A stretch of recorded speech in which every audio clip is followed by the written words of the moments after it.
अस्सलाम वालेकुम दोस्तों। दो लोगों ने मोहब्बत की बुनियाद पर निकाह किया, हलाल रास्ता चुना, किसी का दिल नहीं दुखाया, किसी कानून की खिलाफ वर्जी नहीं की, मगर उनका कसूर बस इतना था कि उन्होंने पसंद से शादी की।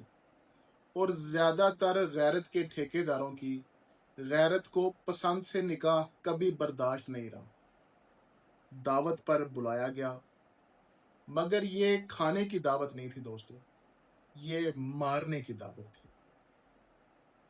चटियल मैदान, काफिला, गाड़ियां, 19 मर्द, 5 लोडेड बंदूकें और बीच में 2 बेबस इंसान।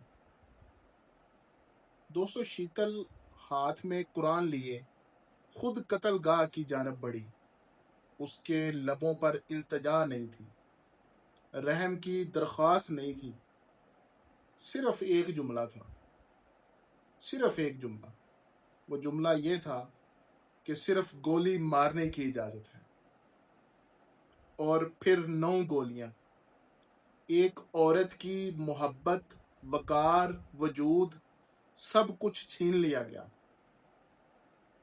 और फिर जर्ग की बारी आई, 18 गोलियां, ताकि गैरत का तवाज़न बरकरार रह सके। यार, कैसी अदालत थी वो, जिसमें जुर्म मोहब्बत था और सज़ा मौत थी। दोस्तों, जहां बाप, भाई, चचा या मामू सब मिलकर अपनी ही बेटी, बहन, भतीजी को कत्ल करते हैं और फिर राजीनामा सब कुछ दो डालता है।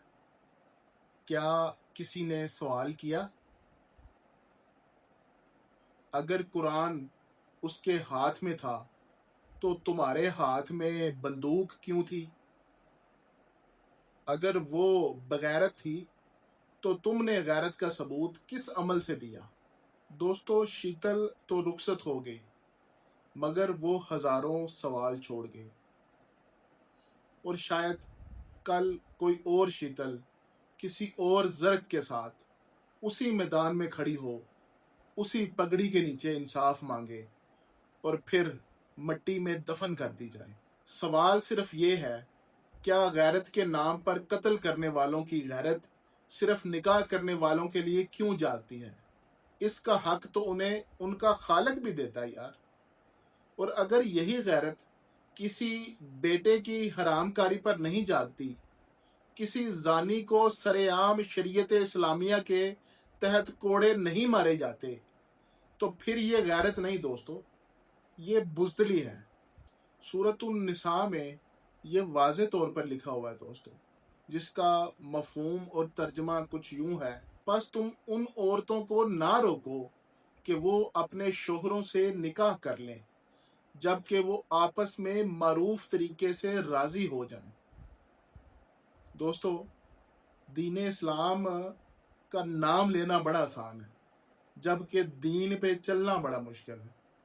अल्लाह ताला इन दोनों शुहदा की मगफिरत फरमाए और हमें इस वाक़े से सीखने की तौफीक अता फरमाए। Thank you so much.